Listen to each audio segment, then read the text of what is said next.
ఆంధ్రప్రదేశ్లో రాజకీయాలు ఒక విచిత్రమైనటువంటి పోకడలతో నడుస్తున్నాయని చెప్పాలి. అంటే ఒకవైపేమో శాంతి ప్రవచనాలు మాట్లాడుతూ ఉంటారు. చాలా శాంతి కాముకుల్లాగా అసలు ఈ రాష్ట్రాన్ని చాలా శాంతియుతంగా ముందుకు తీసుకెళ్దాం అనుకుంటున్నాం.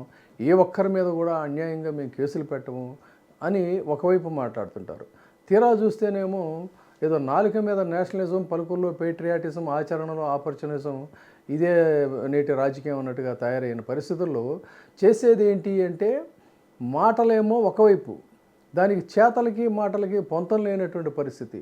ఒకవైపు శాంతి ప్రవచనాలు పలుకుతూ ఇంకొక వైపు యోగాంధ్ర అంటూ యోగా యోగ తత్వం మనందరికీ తెలిసిందే. అసలు యోగా యొక్క స్పిరిట్ ఏంటి, లెటర్ అండ్ స్పిరిట్, దానికోసం భారీ స్థాయిలో ఏర్పాట్లు చేస్తూ ఇంకొక వైపు ఏంటంటే ఎవరి మీద పడితే వాళ్ళ మీద కేసులు పెట్టడం, నోటికి ఏదొస్తే అది నాయకుల్ని, ప్రతిపక్ష నాయకుల్ని, మాజీ ముఖ్యమంత్రులను తలలు నరుకుతామని చెప్పని మాట్లాడతాం.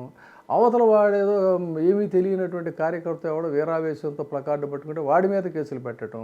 మరి బాధ్యతాయుతమైనటువంటి శాసనసభ్యులుగా సుదీర్ఘకాలం పాటు రాజకీయాల్లో ఉన్నటువంటి వాళ్ళు, ఇంగిత జ్ఞానం, విఘ్నత కలిగినటువంటి వాళ్ళు, మీరు ఒక మాజీ ముఖ్యమంత్రిని తలెందుకు నరకకూడదని ప్రశ్నిస్తే మీ మీద కేసులు ఉండవు.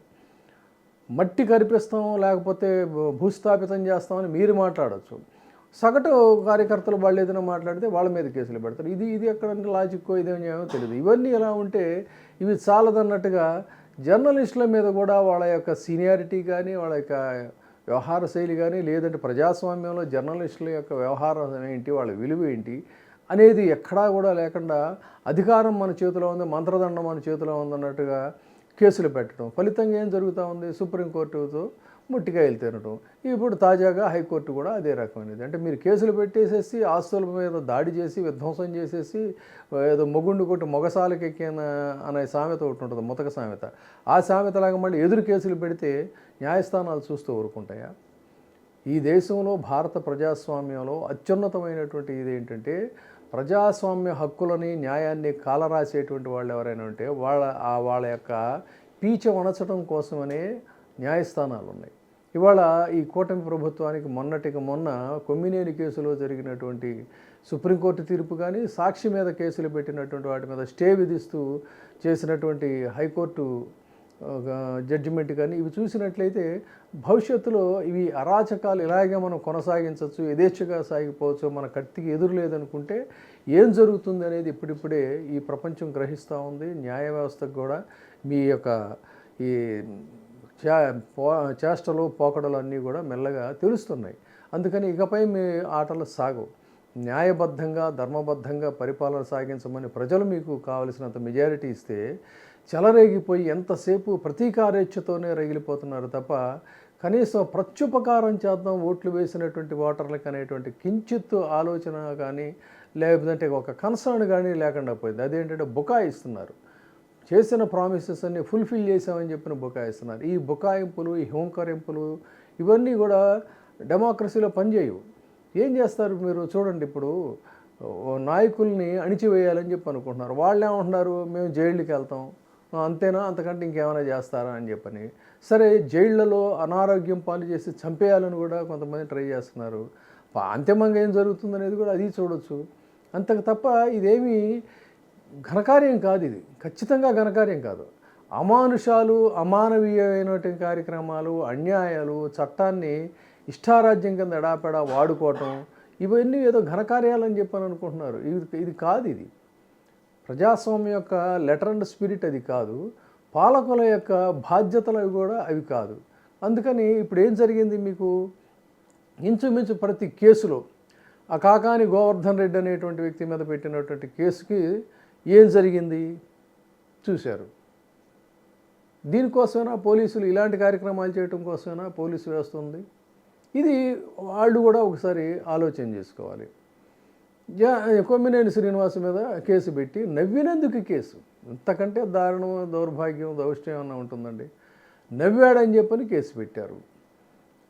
అందులో పనిచేస్తున్నాడు కాబట్టి ఇదే ప్రోత్సహిస్తుంది ఈ సంస్థలు అని చెప్పని ఒకవైపు ఎవరో ఏదో కార్యకర్తలు అనేటువంటి ముసుగులో ఒక డిజైన్డ్ ప్రోగ్రాంతో పథకం ప్రకారంగా సాక్షి కార్యాలయాల మీద దాడులు చేయించారు. దాని మీద హైకోర్టు తీర్పు కూడా వచ్చింది. అందుకని ఈ ఒక సంవత్సర కాలంలో అసలు ఆశ్చర్యపోతున్నారు. పొరుగు రాష్ట్రాల దగ్గరికి ఎక్కడికన్నా వెళితే ఏం జరుగుతుంది మీ ఆంధ్రప్రదేశ్‌లో? ఇదేంటి ఇది ఇంత అన్‌రూలీ థింగ్స్ ఏంటిది? అబ్బబ్బే! ఛీ! ఛీ! ఒకప్పుడు తమిళనాడు గురించి మాట్లాడుకునేవాళ్ళం. దానికి తాతల తండ్రుల ముత్తాతల స్థాయిలో అయిపోయిందే మీ ఆంధ్రప్రదేశ్ అని చెప్తున్నారు వాళ్ళు. ఇది మీరు కట్టుకుంటున్నటువంటి మూట కట్టుకున్నటువంటి ప్రతిష్ట. అందుకని ఇకపై సాగవు అని చెప్పని గ్రహించాలి. ఏదో ఒక వ్యక్తి మీదనో ఒక పార్టీ మీదనో మీకున్నటువంటి వ్యతిరేకతని ద్వేషంగా మార్చుకొని ప్రతీకారేచ్ఛతో రగిలిపోతున్నారు తప్ప మీరు సాధిస్తుంది కించిత్ ఏమీ లేదు అనేటువంటిది బహిరంగంగా ఇక్కడ ఒకటే మీరు గమనించాలి. మీకు ఉన్నది ప్రజా మద్దతు. సుదీర్ఘకాలం పాటు ఇన్ని దశాబ్దాల పాటు తెలుగుదేశం పార్టీ ఏర్పాటైతే మీకున్నటువంటి ఓటు బ్యాంక్ ఎంత అంటే 40%. ఒక పట్టుమని 10 ఏళ్ళు కాదు, ఒక టర్మ్ మాత్రమే పరిపాలించినటువంటి జగన్మోహన్ రెడ్డికి యొక్క వైసీపీకి ఉన్నటువంటి మద్దతు ఎంత అంటే 40%. సో ఇది 11 సీట్లు వచ్చాయా, లేకపోతే గతంలో మీకు 25 సీట్లు వచ్చాయా, ఇది కాదు ఇక్కడ లెక్కించాల్సింది. ప్రజా మద్దతు అనేటువంటిది. ప్రజా మద్దతు ఇద్దరికీ కూడా ఇంచుమించు సరిసమానంగా ఉంది. మీరు ఇంకా కొంతమంది అతిథులను కలుపుకున్నారు కాబట్టి కూటమిగా ఏర్పాటయ్యారు కాబట్టి మీకు అధికారం చేతికి వచ్చింది అంతే. It makes no difference except 10%. దానికే మీరు ఇంతగా చెలరేగిపోతే నరికేస్తాం, తలలు తీసేస్తాం అని చెప్పని ఎవరు ఉగ్రవాదులు చెప్పండి? మాటలు మాట్లాడినటువంటి కార్యకర్తలు ప్లకార్డ్స్ పట్టుకుంటే దానికి జగన్మోహన్ రెడ్డిని బాధ్యుడిని చేసి తనను ఉగ్రవాదిగా అని చెప్పని చిత్రిస్తున్నారు. సో ఆయన ఉగ్రవాదా? లేదు, మీడియా సమావేశాలు మీ పార్టీ కేంద్ర కార్యాలయాలు మీడియా సమావేశాలు ఏర్పాటు చేసి తలలు ఎందుకు నరకకూడదు భూస్థాపితం చేస్తామని చెప్పంటే ఎవరు ఉగ్రవాదులు అనేది సభ్య సమాజం చూస్తుంది. కాబట్టి ఇంత హోంకరింపులు అనేటువంటి సరికాదు. ఖచ్చితంగా రేపు ప్రజా కోర్టులో మీకైతే కఠినమైనటువంటి శిక్షలు ఉంటాయనేది మాత్రం ఈరోజు మీకు న్యాయస్థానాల్లో మీ కత్తికి ఎదురు లేదు అని మీరు అనుకోవచ్చేమో, కానీ ఖచ్చితంగా రేపు ఆ పరిస్థితి వస్తుంది.